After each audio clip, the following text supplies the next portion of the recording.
பூர்ண கொழுக்கட்டை செய்யறதுக்கு ஃபர்ஸ்ட் நம்ம பூர்ணம் ரெடி பண்ணிடலாங்க. கடாய் எடுத்துக்கோங்க. கடாயில வந்து ஆயில் எதுவும் ஊற்ற வேண்டாம். நான் இந்த ஸ்பூன்ல வந்து 3 ஸ்பூன் வெள்ளை எள்ளு எடுத்திருக்கீங்க. நீங்க கருப்பு எள்ளு வேணாலும் எடுத்துக்கலாம். கருப்பு எள்ளு வந்து கொஞ்சம் கசப்பு தன்மை கொடுக்கும், அதனால நான் அதை எடுக்கல, ஒயிட் எள்ளு எடுத்திருக்கேன். பட் கருப்பு எள்ளு தான் ரொம்ப சத்துக்கள் நிறைஞ்சிருக்கு. நீங்க எந்த எள்ளு வேணாலும் எடுத்துக்கலாங்க. அதை நம்ம இதில் ஆட் பண்ணிடலாம். ஃப்ளேம் வந்து சிம்ல தாங்க இருக்கணும், ஏன்னா இல்லைன்னா எள்ளு வந்து சட்டுன்னு கருகிரும். எள்ள வந்து நிறைய தூசி கல்லு மண்ணெல்லாம் இருக்குங்க. ஸோ நல்லா கிளீன் பண்ணிட்டு சேர்த்துக்கோங்க. எள்ளுல செய்த பதார்த்தம் வந்து விநாயகருக்கு படைக்கிறது ரொம்ப ரொம்ப சிறப்புங்க. பாருங்க, இப்படி டப்பு டப்புன்னு வெடிக்கும். இந்த ஸ்டேஜில் நம்ம எடுத்துடலாங்க. மிக்சி ஜார் எடுத்துக்கோங்க. மிக்சி ஜார்ல வந்து நான் வறுத்து ஆற வச்ச எள்ளு சேர்த்துட்டேங்க. அதுக்கப்புறம் 1/4 கப்பு பொட்டுக்கடலை சேர்த்திருக்கீங்க. இந்த பொட்டுக்கடலை வந்து நல்ல ஃப்ரெஷ்ஷான பொட்டுக்கடலை எடுத்துக்கோங்க. கொஞ்சம் நமத்து போன மாதிரி இருந்துச்சுன்னா கடாயில வந்து 1 நிமிஷத்துக்கு நல்லா ட்ரை ரோஸ்ட் பண்ணிட்டு அதுக்கப்புறம் சேர்த்துக்கோங்க. அப்பதான் நல்லா இருக்கும். இதுலயே நீங்க 3 ஏலக்காயும் சேர்த்து அரைச்சிக்கோங்க. நான் ஏலக்காய் பவுடர் வச்சிருக்கிறதுனால நான் ஏலக்காய் சேர்க்கலங்க. இப்ப நான் அரைச்சிட்டு காமிக்கிறேன். கோர்ஸா தாங்க அரைக்கணும். பாருங்க, நான் அரைச்சிட்டு வந்துட்டேன். இந்த அளவுக்கு கோர்ஸா அரைச்சிக்கோங்க. ஃபைனா அரைச்சிடாதீங்க, நல்லா இருக்காது. இதை நாம அப்படியே ஒரு ஓரமா வச்சிடலாம். நெக்ஸ்ட் கடாய் எடுத்துக்கோங்க. கடாய் வந்து கொஞ்சம் நல்லா ப்ரீஹீட் பண்ணிக்கோங்க. அதில் வந்து நான் 1 கப் தேங்காய் துருவல் ஆட் பண்றேங்க. இந்த தேங்காய் துருவல் கூடயே நான் 1 ஸ்பூன் நெய் ஆட் பண்றேங்க. நெய் சேர்த்துட்டு ஒரு வதக்கிக்கோங்க. தேங்காய் வந்து கொஞ்சம் ஈரப்பதமா இருக்கிறச்சேவும் நம்ம எடுத்து வச்சிருக்கிற 1/2 கப் நாட்டு சர்க்கரையை சேர்த்துடலாங்க. 1 கப் தேங்காய் துருவலுக்கு 1/2 கப் நாட்டு சர்க்கரை சேர்க்கிறேங்க. அந்த தேங்காயோட ஈரப்பதத்திலேயும் அந்த நாட்டு சர்க்கரை நல்லா மெல்ட் ஆயிருங்க. நீங்க வெல்லம் வேணாலும் சேர்த்துக்கலாம். வெல்லம் சேர்க்கறதா இருந்தா நல்லா தட்டி பவுடர் பண்ணி சேர்த்துக்கோங்க. பொட்டுக்கடலையும் எள்ளையும் சேர்த்துடலாங்க. இது கூடயே 1 ஸ்பூன் பிளேவருக்காக ஏலக்காய் தூள் சேர்க்கிறேங்க. தேங்காயில இருக்கிற ஈரப்பதத்துக்கேவும் நல்லா அந்த வெல்லம் எல்லாம் நல்லா மெல்ட் ஆகி நமக்கு இப்படி கிடைக்குங்க. அவ்வளவுதான். இப்ப ஸ்டவ் ஆஃப் பண்ணிடலாம். 1 கப் தேங்காய் துருவல் நல்ல பச்சை தேங்காய் துருவலா இருக்கணுங்க. பாருங்க, பூர்ணம் வந்து ஒரு பிளேட்டுக்கு டிரான்ஸ்ஃபர் பண்ணிட்டேன். இப்ப வந்து இது கை பொறுக்கிற சூட்ல இருக்கு. இதை நம்ம இப்படி உருண்டை பிடிச்சு வச்சிடலாங்க. அப்பதான் கொழுக்கட்டையில நம்ம உள்ள ஸ்டஃப் பண்றதுக்கு நமக்கு ஈஸியா இருக்கும். பாருங்க, இது மாதிரி எல்லா உருண்டைகளையும் உருட்டி வச்சிருங்க. கொழுக்கட்டைக்கான மேல் மாவு ரெடி பண்ணிடலாங்க. ஃபர்ஸ்ட் இந்த மாதிரி ஒரு பிளேட் எடுத்துக்கோங்க. அதுல வந்து 2 டிராப் நெய் ஊற்றி இந்த மாதிரி கிரீஸ் பண்ணி வச்சுக்கோங்க. அடி கனமான கடாய் எடுத்துக்கோங்க. அப்படி இல்லைன்னா இந்த மாதிரி நான்ஸ்டிக் கடாய் எடுத்துக்கோங்க. 1.25 கப்பு தண்ணி ஊத்துறீங்க. நார்மல் வாட்டர் தான் ஆட் பண்றேன். எந்த கப்ல நீங்க அரிசி மாவு அளக்குறீங்களோ அதே கப்ல 1.25 கப்பு. தேவையான அளவு சால்ட் சேர்க்கறீங்க. அதிகம் சேர்க்க வேண்டாம்.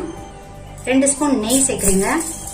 நெய் அல்லது கோகனட் ஆயில் கூட நீங்க சேர்த்துக்கலாம். இல்லாட்டி நல்லெண்ணெய் கூட நீங்க சேர்த்துக்கலாங்க. நல்லாதான் இருக்கும். நான் இன்னைக்கு 1 கப் பச்சரிசி மாவு எடுத்திருக்கேங்க. கடையில வாங்கின ரெடிமேட் கொழுக்கட்டை மாவு தான் எடுத்திருக்கேன். நீங்க வீட்டுல செஞ்ச பச்சரிசி மாவா இருந்தாலும் பரவாயில்ல, இல்ல கடையில வாங்கின சாதாரண பச்சரிசி மாவா இருந்தாலும் பரவாயில்லைங்க. இதே மெத்தடை ஃபாலோ பண்ணி செஞ்சு பாருங்க.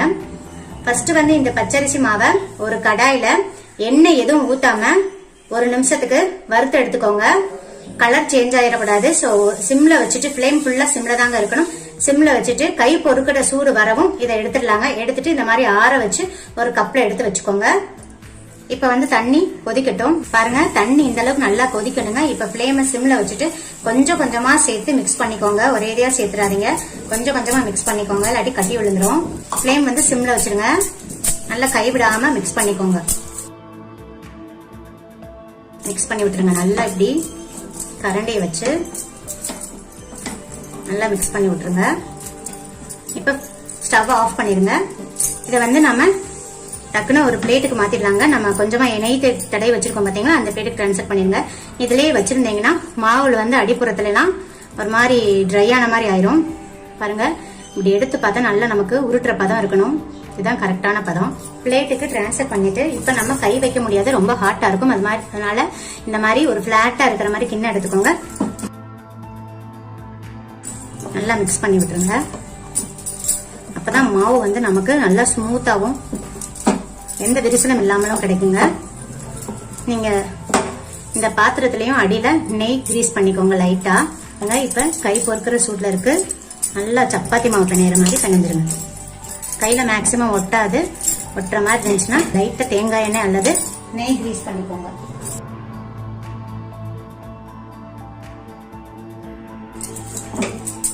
ஒரு 3 நிமிஷத்துக்கு இந்த மாதிரி பிணைஞ்சுக்கோங்க. பாருங்க, மாவு எந்த அளவுக்கு நல்லா சாஃப்டா இருக்கு பாருங்க. ஸோ ஒரு 3 நிமிஷத்துக்கு இந்த மாதிரி நல்லா மிக்ஸ் பண்ணிருங்க. அப்பதான் நல்லா சாஃப்டா இருக்கும். பாருங்க, இந்த மாதிரி ஒரு பவுலுக்கு டிரான்ஸ்ஃபர் பண்ணிருங்க. இப்போ வந்து ஒரு ஈர துணியை போட்டு அப்படியே மூடி வச்சுங்க. அப்பதான் எந்த விரிசலும் இல்லாமல் இருக்கும்.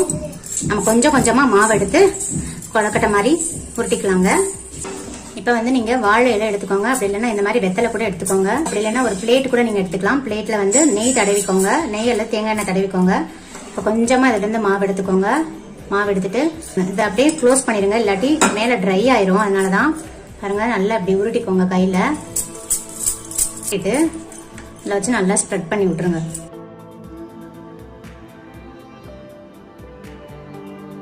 நம்ம செஞ்சு வச்சிருக்கோம் பாத்தீங்களா பூரணத்தை, அதுல இதுல வச்சிருங்க. வச்சுட்டு இப்படி நல்லா மடக்கி விட்டுருங்க.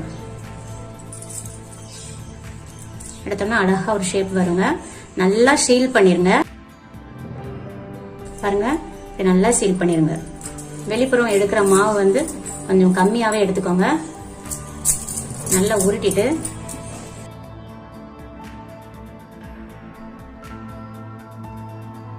அதே மாதிரி கொழுக்கட்டை அச்சிருந்துச்சுன்னா அதுல மேல வச்சு விட்டுருங்க. வச்சு விட்டுட்டு உருண்டை செஞ்சு வச்சிருக்கோம் பாத்தீங்களா, அதை இதுல வச்சிருங்க. வச்சுட்டு அப்படியே க்ளோஸ் பண்ணிருங்க. க்ளோஸ் பண்ணி நல்லா பிரஸ் பண்ணி விட்டுருங்க. எக்ஸ்ட்ரா இருக்கிற மாவெல்லாம் இப்படி எடுத்து விட்டுறலாம். கொழுக்கட்டை மோல்டுலையும் நெய் அல்லது கோகனட் ஆயில ஸ்ப்ரெட் பண்ணிக்கோங்க. இல்ல நல்லெண்ணெய் கூட நல்லா இப்படி கிரீஸ் பண்ணிக்கோங்க. அப்பதான் ஈஸியா எடுக்க வரும். பாருங்க, அழகா ஒரு ஷேப் கிடைக்கும். டைப்ல கூட செய்யலாங்க. நல்லா கையில உருட்டிக்கோங்க. கையில எண்ணெய் தடவிக்கோங்க. எண்ணெய் தடவிட்டு நல்லா கையிலேயே கூட நீங்க உருட்டிடலாங்க. உருட்டிட்டு நல்லா சொப்பு மாதிரி செஞ்சிடலாம். இந்த மாதிரி நல்லா ஈஸியா உருட்ட வரும். ஏன்னா மாவு கொஞ்சம் கூட விரிசல் விடாதுங்க. பாருங்க, நீங்களே தான் பாக்குறீங்க. இலை வேண்டாம்னாலும் இல்ல பிளேட் வேண்டாம்னாலும் நீங்க கையிலேயே கூட இப்படி அழகா செஞ்சிடலாங்க. பாருங்க, எவ்வளவு அழகா சொப்பு மாதிரி வந்திருக்குன்னு. கொஞ்சம் கூட விரிசல் இல்லை பாருங்க. சோ அந்த அளவுக்கு நம்ம மாவு பிணைஞ்சிருக்கோம். இதுல வந்து நம்ம எடுத்த பூரண உருண்டைய வச்சிடலாங்க.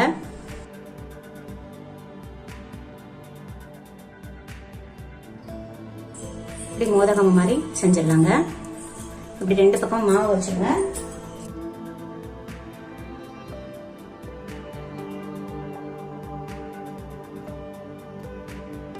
பாருங்க, எல்லா மாவையும் நம்ம கொழுக்கட்டை மாதிரி செஞ்சாச்சு. நான் கொஞ்சம் மாவை இந்த மாதிரி பால்ஸ் பால்ஸா உருட்டி வச்சிருக்கேங்க. பூரணம் எதுவும் வைக்காம சும்மா பால் மாதிரி உருட்டி வச்சிருக்கேன் கார கொழுக்கட்டை செய்யறதுக்காக. ஸோ இந்த மாதிரியும் உருட்டி வச்சுக்கோங்க. இப்போ நாம இட்லி தட்டில் வச்சு வேக வச்சு எடுத்துடலாங்க. தண்ணி நல்லா கொதிக்கவும் நான் வச்சுட்டேங்க. நான் துணி போட்டு இட்லி துணி போட்டு வச்சிருக்கேன். நீங்க வந்து வாழை இலை கிடைச்சாலும் அதுல வச்சுக்கோங்க. எனக்கு இன்னைக்கு வாழை இலை கிடைக்கல. வாழை இலையில வேக வச்சீங்கன்னா அதோட ஸ்மெல்லே அருமையா இருக்கும். மீடியம் டு ஹை ஃபிளேம்ல வச்சு 5 நிமிஷத்துக்கு வேக வச்சு எடுத்தா போதுங்க. 5 நிமிஷத்துக்கு மேல வேண்டாம்.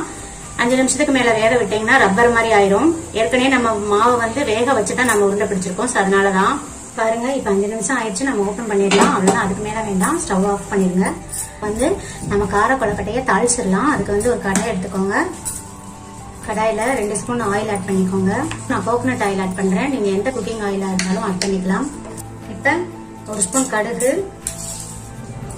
1 ஸ்பூன் உளுந்து சேர்க்கிறீங்க. உளுந்து நல்லா சிவந்துருச்சு. இப்ப 1 ஸ்பூன் சீரகம் சேர்க்கிறீங்க. 2 மிளகாய் வத்தல் சேர்க்கிறேன். கொஞ்சமா கருவேப்பிலை வாஷ் பண்ணிட்டு சேர்த்துக்கோங்க. இது கூட 2 பிஞ்ச் பெருங்காயத்தூள் சேர்த்துட்டு சிம்ல வச்சிருங்க. ஃப்ளேமை வந்து சிம்ல வச்சுட்டு இந்த உருண்டையை போட்டு ஒரு 2 வதக்கு வதக்கிங்க. அவ்வளவுதான்.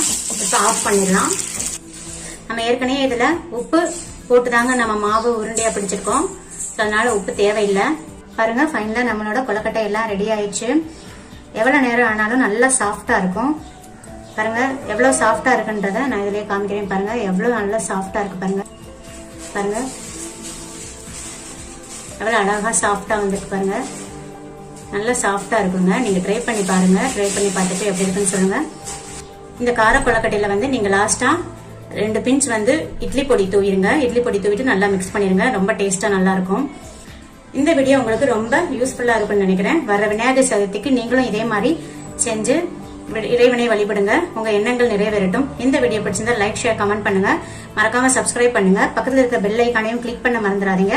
அப்பதான் டெய்லி அப்லோட் பண்ற புத்தம்புது வீடியோக்கள் உங்களை உடனுக்குடன் வந்து சேரும். தேங்க்யூ. தேங்க்ஸ் ஃபார் வாட்சிங்.